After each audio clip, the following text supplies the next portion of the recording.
This is not a substitute for medical advice. And I do have a piece of tape to correct a muscle imbalance in my forehead because that also affects your posture. But that's for another video. So let's get into the exercise right away. Get a rolled up towel or a yoga block and sit in the very edge of a chair, so right on the front of the seat, not in the back. Feet pointed straight ahead, one fist between your big toes, first and second toe pointed straight ahead. Place this between the knees, sit up really tall and start squeezing. And notice where you feel the work. We don't want to see the pelvis move when you squeeze the pillow. It needs to stay tightly forward. Think about putting your belly on your thighs. Squeeze, release. At this point, you should start to feel some muscle work in your hip flexors. That's the place where your pant pockets are, or where your thigh goes into your torso. Use one of the 3 ways of verifying that your muscle's working. You can either put your hand on it and feel it move, look at it and see it move, or just think about it and feel it move.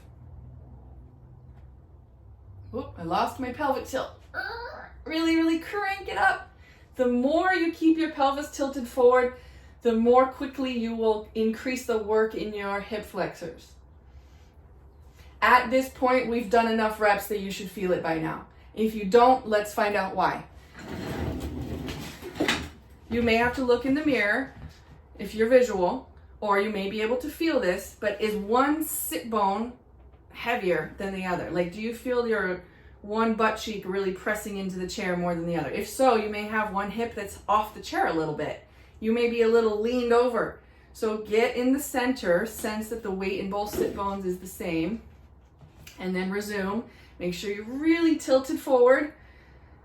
If that doesn't correct it in the 10 or 20 reps, then you need to look at your knees and make sure they're actually doing the same thing on both sides.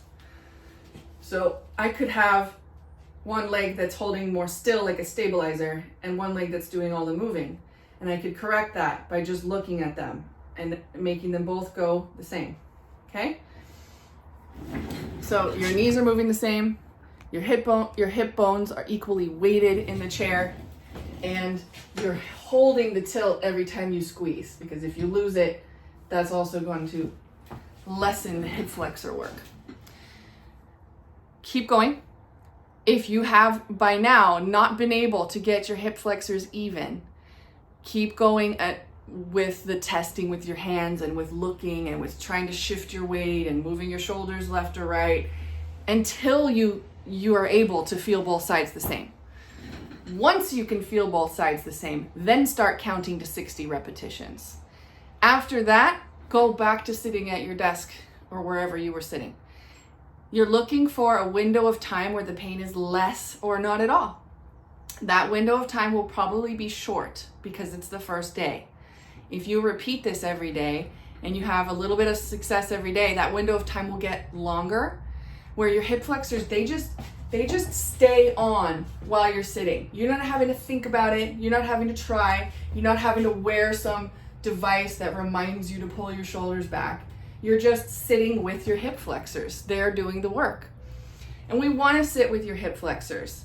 And the reason why sitting with your hip flexors is so beneficial and helps so much with pain while sitting is because there's really only 2 main areas you can use to stay upright in a chair. There's your pelvis, or there's your spine, right? So if I'm using all upper back and shoulders and neck to keep myself up on the desk, and this is just sitting here not doing anything, I'm gonna have a lot of compensation in the body when I try to get back out of the chair, or if I try to stay there for any extended period of time.